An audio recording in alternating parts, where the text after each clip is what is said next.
ఏంటి? అత్తయ్య, గులాబ్ జామ్ ఎక్కడుంది? కనబడట్లేదు. గులాబ్ జామున్ అయిపోయిందిగా. అయిపోయిందా? కనీసం టేస్ట్ కూడా చూడలేదు. అయినా చాలానే చేశాను కదా. మీ ఆడపడుచుకి గులాబ్ జామున్ అంటే చాలా ఇష్టం కదా, అందుకే ఆమెకు పంపించా. కొంచెం నువ్వు తర్వాత చేసుకుని తినొచ్చుగా. సరే అత్తయ్య. సోనీ, కొంచెం ఈ ఫామ్ నింపిస్తావా? నాకు అర్థమైన కాడికి నింపాను, కొంచెం అర్థం కావట్లేదు. నా వల్ల కాదు, నా దగ్గర టైం లేదు. తర్వాత నీకు టైం ఉన్నప్పుడే వస్తాను. లేదు వదినా, నేను అసలు నింపను. ఏమండి, కొన్ని డబ్బులు ఇస్తారా? నైటీలు కొనుక్కుంటా. ఈ చీరలతో పడుకోవడం కొంచెం ఇబ్బందిగా ఉంది. ఇప్పుడు నా దగ్గర డబ్బులు. ఏం చేస్తున్నావు? నా కోసం కొంచెం కూర పక్కన పెట్టుకుంటున్నాను అత్తయ్య. మళ్ళీ కూర బాగుంది అనేసి మళ్ళీ ఈ కూర కూడా మీరు వదినకు పంపించారనుకోండి, నాకు అన్నం తినడానికి కూర కూడా ఉండదు.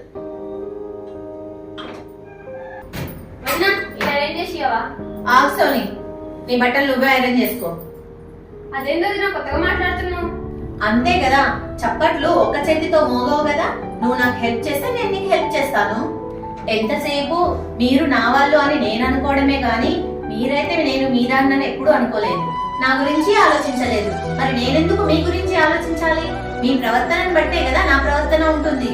సారీ వదినా.